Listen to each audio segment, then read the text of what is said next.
You are listening to the Knightline Sports Network, brought to you by Travis Dever and the Dever team, 386-690-1636.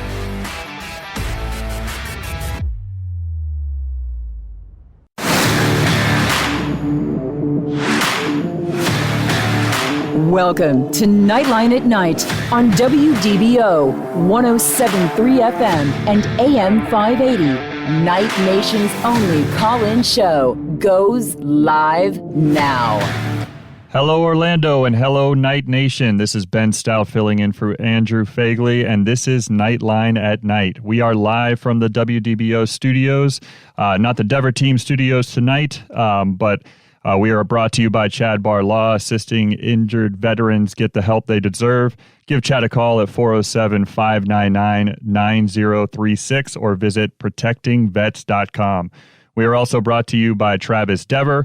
Call Travis Dever for all your New Smyrna Beach real estate needs at 386-690-1636. We are also taking your calls at 844-580-WDBO. That's 9326, or you can use the open mic feature in the WDBO app. As I said, I'm Ben Stout filling in for Andrew Phegley tonight.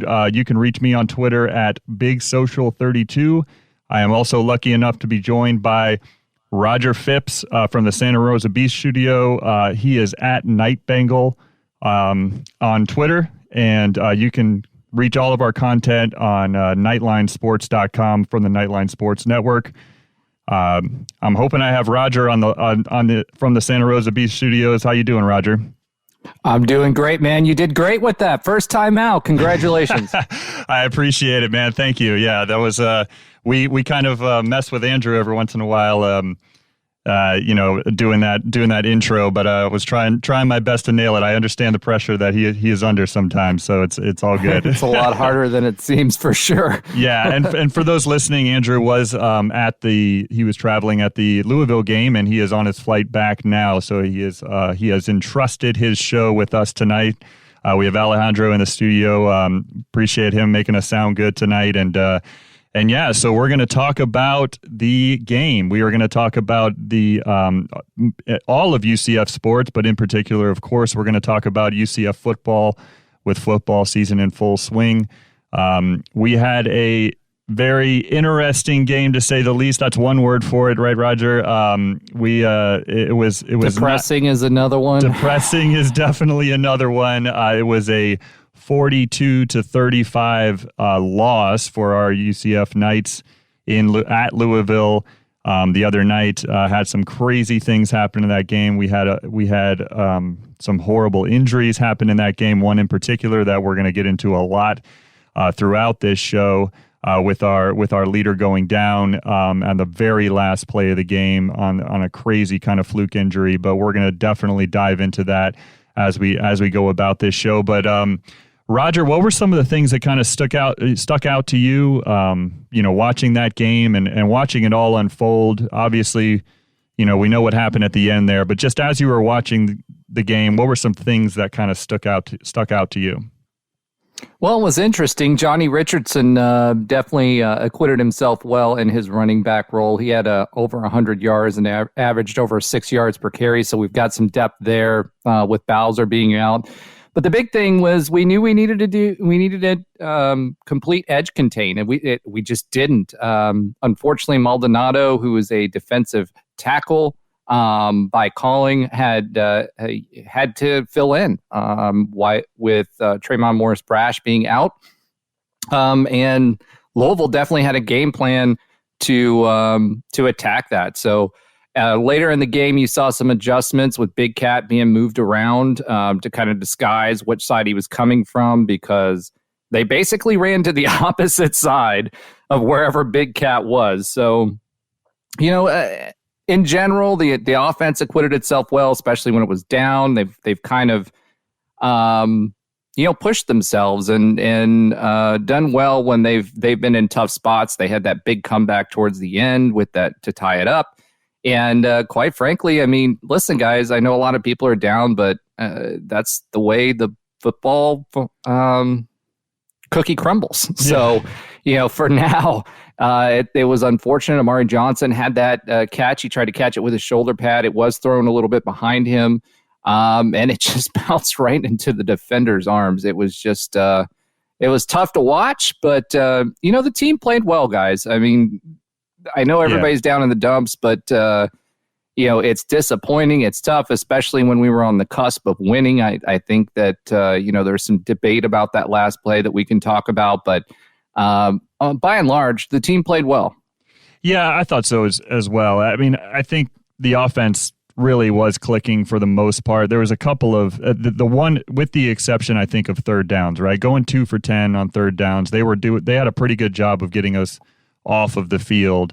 But going back to what you just talked about with the defense, it was a very interesting game. It seemed like, and this happens, right? I don't want to say we got outcoached because I don't think that was the case on the defensive side, but they have a very talented quarterback in Malik Cunningham who has the ability to run the ball.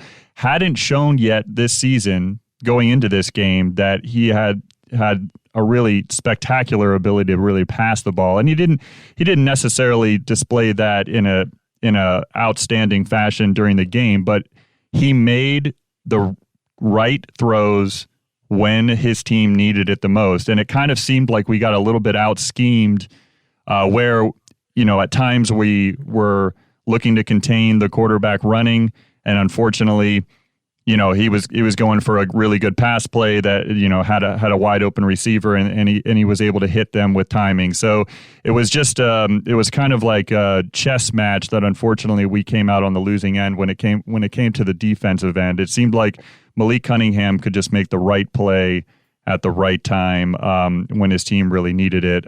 With the exception, of course, is you mentioned Trayvon Morris-Brash and him not being in. He actually did see his first game action this time, and he had the most timely interception there was with that crazy one at the end there that set us up. Obviously, we know what happened after that, which we're going to certainly get into. But yeah, that was a crazy interception.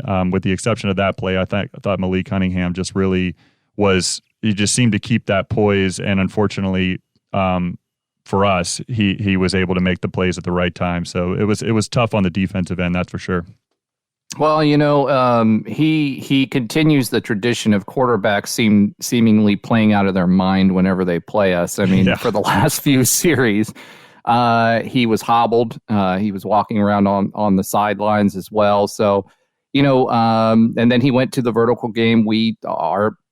And rightfully so, our approach was, let's see if we can get to the quarterback because he's already hobbled.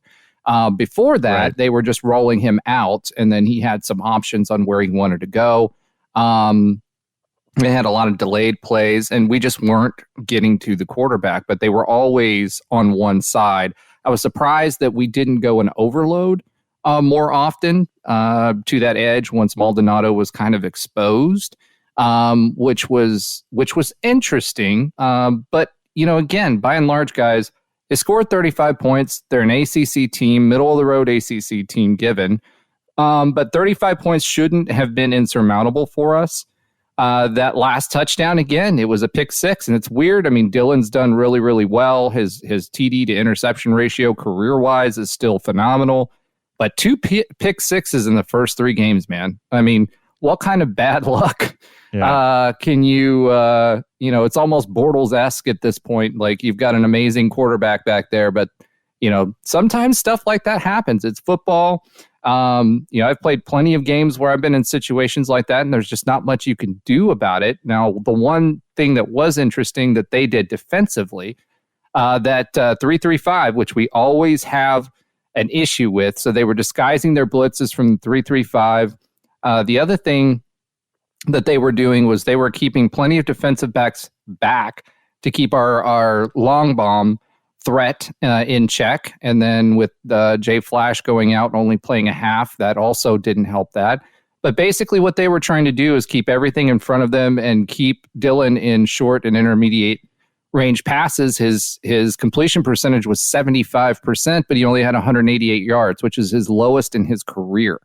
So they did successfully what they wanted to do. Yeah, and what I noticed, which was a rather nuanced thing, but I think it did actually disrupt us a little bit. I don't know if you noticed this by watching it on TV.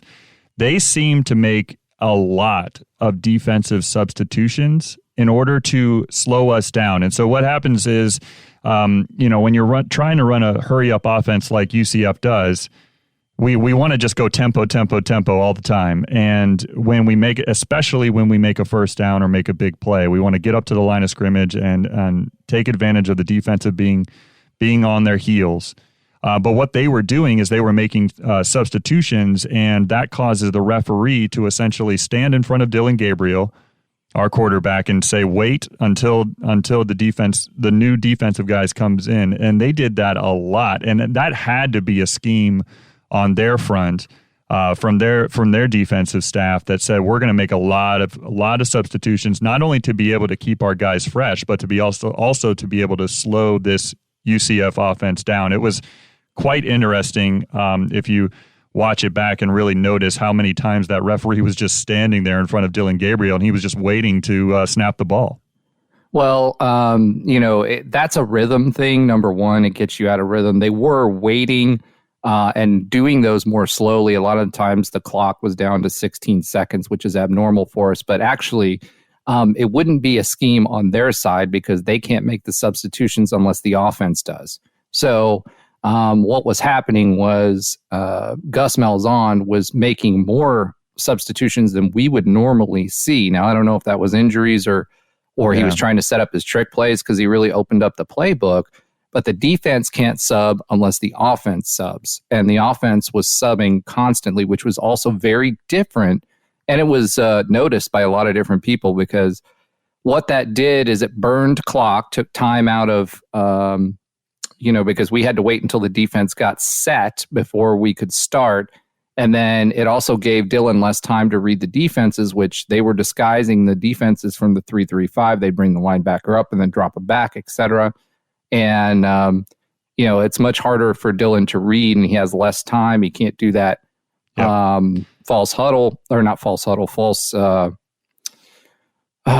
clap to try to get people to show their blitz. And, all in all, it makes it harder for him at the front end. Yeah, we'll get into more of this after the break, but certainly there's a lot to unpack here, a lot of different injuries to discuss, and we'll get into all of this in a few minutes once we come back here on the other side of the break. But this was an interesting game, one that went back and forth for a while, and unfortunately we didn't turn out in the right way for Knight Nation, but certainly there's a lot to unpack. We're going to get into a little bit of the injuries after the break and how that's going to affect us not only in our next game but the rest of the season. We'll be right back at Knightline at Night. An auto accident can change your life forever. At Chad Barr Law, we are raising the bar on what to expect from your personal injury attorney. Hi, I'm Chad Barr, and I want you to know that our entire team is dedicated to providing you with the representation you deserve in your greatest time of need. If you or a loved one have been injured in an auto accident, call 407-599-9036 for a free consultation or visit chadbarlaw.com. At Chad Barr Law, our clients come to us in need and leave as family. Offices, Altamont Springs. Hey, this is Travis Dever, Kai's Real Estate, the Dever team, New Smyrna Beach. Your source for real estate and everything else, New Smyrna Beach. Proud sponsor of Knightline. Call me anytime at 386-690-1636. That's 386-690-1636. Let me show you my hometown, New Smyrna Beach, UCF's favorite beach. Go Knights and charge on. Looking for more out of your Porsche? Look no further than Flat6Motorsports.com. They have the widest selection of aftermarket Porsche parts anywhere in the world. With over 85 product lines and in-depth expertise, Flat6Motorsports.com is your one-stop shop for any Porsche performance needs. Whether you're shopping for intakes, exhausts, suspension, or tuning, they have you covered. Flat6Motorsports.com is the premier Porsche aftermarket specialist. Check them out at Flat6Motorsports.com. And now, back to Knightline at Night on WDBO 107.3 FM and AM 580. Call now at 844-580-9326. Welcome back to Knightline at Night. This is, again, Ben Stout. I got my main man, Roger Phipps, with me as well. We are talking about the 42-35 loss by our UCF Knights over the, or I should say, under the Louisville Cardinals on Friday night. That game was on ESPN. It was one where we, as we talked about before the break, Roger, it was one that we had some injuries. We were a little bit banged up going into with our center Matt Lee out for that game. He did travel with the team, but he did not play in that game. So we had to shuffle around a little bit on the line. We had Cole Schneider playing, who is typically a guard, playing center. He actually did a pretty good job. He had one key false start on a fourth down that was a little bit tough to see in the early in the game, but I thought for overall he did a great job filling in. But we also had some injuries. A lot of injuries happened during the game. We had Isaiah Bowser go down on what looked like he kind of tweaked his already hurt knee in the first half.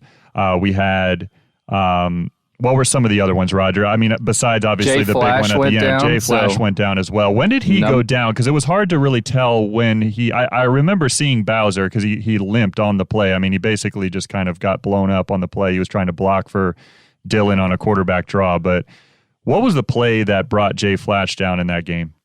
I didn't see the exact play. He just didn't show up. Like they didn't show the injury. It wasn't like he was down on the ground or anything like that. He just didn't come back. So we lost our starting number one receiver.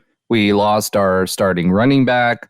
Our starting center was out. Obviously, we lost Dylan on a collarbone fracture, non-surgical, but collarbone fracture. And then Trayvon Morris-Brash was nicked up a little bit there towards the end as well. So he missed a few series. So it was certainly, and number 9, our safety, I can't remember his name right now. Devon Wilson actually went down for a number of series. Yeah, and he came back towards the end, but you're right.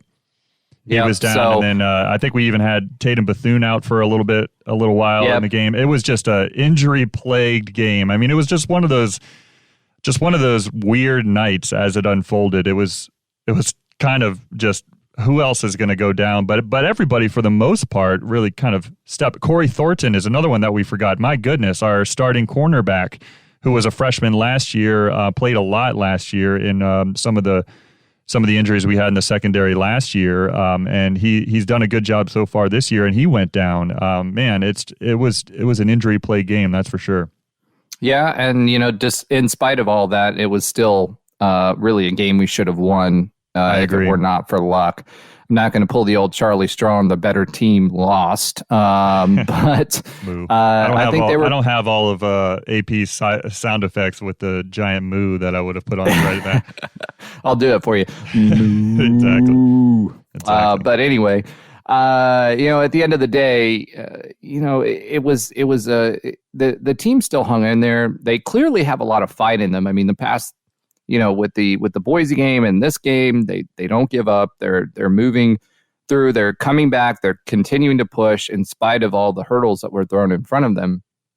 But ultimately, these two teams were pretty evenly matched. I think Dylan was not in rhythm pretty much all night. I think there were some chances where he could have run that he didn't. But all in all, Dylan still played a pretty solid game. I just wish we could have that last one back, man. Collarbone, he's going to be out at least 6 to 8 weeks.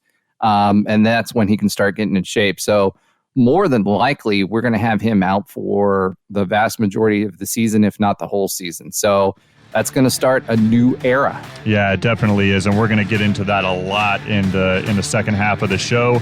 So stick around on Knightline for Knightline at Night, and we'll be back soon.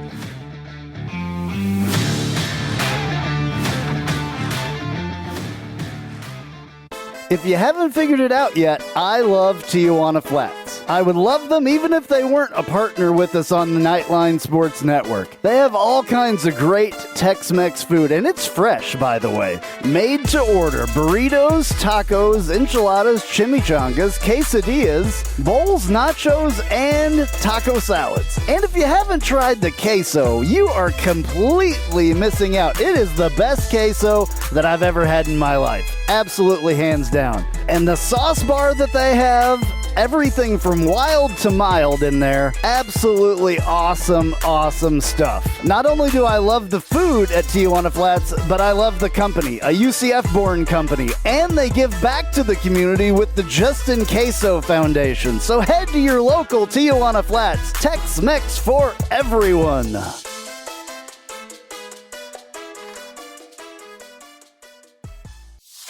Hey Jeep Wrangler owners, have you ever sat in your office at work and watched the rain just pour into your Jeep because the weatherman said that there was a 0 chance of rain? Or you put your doors back on because there was a 100% chance and then not a drop of rain fell? Well, there's a company out there that can help take the worry away and give you the peace of mind to be without your doors. The company's called Life Without Doors. They make waterproof rain curtains and dash covers for Wranglers. Life Without Doors is there to help make the decision to leave the doors at home an easy one. Find out more at lifewithoutdoors.com.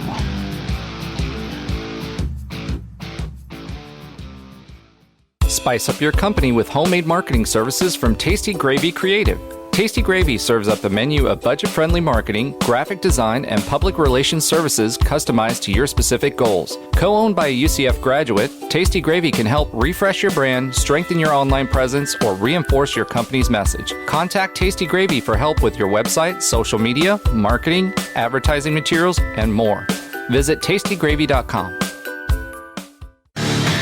And now, back to Knightline at Night on WDBO 107.3 FM and AM 580. Call now at 844-580-9326. All right, Night Nation, we are back at Knightline at Night. This is Ben Stout filling in for Andrew Phegley, and I got Roger Phipps here with me. And since Andrew is out, and unfortunately we don't have the awesome music, we are still going to forge on, and we are going to do the Tijuana Flats hot take of the week. And since we have a bye week next week, Roger, we can talk about the score prediction for the Navy game at that time. So let's do a traditional hot take that we do in the off season and the preseason. And I hope you got one, and I'll go with you first, and then I'll go ahead and say mine. All right, I've got 2 hot takes of the week. You get a 2-for-1 because it's you get to choose from the hot sauce bar at Tijuana Flats. What a choices so the first, on that hot sauce bar. Yes, exactly. So number 1, I think UConn football folds into FCS starting by next season, and number 2. Mikey Keene wins 3 out of the next 4 football games. Obviously, we're going to go 1-0 versus the bye, but after that, I'm saying he wins 3 of the next 4. Wow, I hope that becomes true, considering, we got Navy coming up after the bye, and then we got ECU at home on that one, and then at Cincinnati and against Memphis at home. Those are 2 big games back-to-back. So certainly number 8 in the country right now, Cincinnati, going to their house in a showcase game. That'll be quite interesting, and that would be awesome if we could have our true freshman quarterback have a strong performance there and go 3 of the next 4 with victories. I am going to just do one, and and with the benefit of seeing 3 games so far, I said prior to the season that our clear number 2 receiver would be Ryan O'Keefe. I talked about him before the season. We all did. I think we all saw a lot of promise in him, and with the benefit of seeing him play in 3 games, and with a little bit of a banged up situation with Jalen Robinson, we don't quite know the extent of his injury. Hopefully, he recovers in the bye week and everything is all systems go. But I've seen a lot from Ryan O'Keefe. I'm getting really excited with his ability and his speed and his ability to catch the football.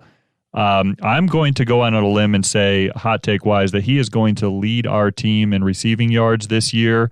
And I don't know if I'm going to go as far as saying receptions yet, because I think Brandon Johnson might be a little bit of a security blanket for just with his size. He might actually be able to squeak out the lead in receptions overall for this season moving forward. But I am going to say that Ryan O'Keefe the rest of the way is going to lead our team in receiving yards. Right now, he's got 15 receptions for 229 yards. That 229 yards is only 5 short of Jalen Robinson's 234 yards. So Jay Flash certainly has a little bit higher average, but Ryan O'Keefe seems to be consistently a very, very good target for our team so far, and hopefully he continues that consistently with a young quarterback in Mikey Keene. So, yeah, super exciting stuff. One thing, in addition to our hot take, to note, our women's golf team is number 6 in the nation, our highest ranking in school history. So, I know we've been talking about a lot of football, but the other sports have been doing well. The volleyball team has been ranked this season. The soccer team has done women's soccer team has done really well, and men's is currently ranked as well. So hats off to those folks. Yeah, our fall sports are just off to a great start. I mean, really enjoyed seeing some of those sports as well. But this show has gone by fast as usual. It's been great having you, Roger. I appreciate it, and we'll be back next week the same time. And go Knights! Charge on.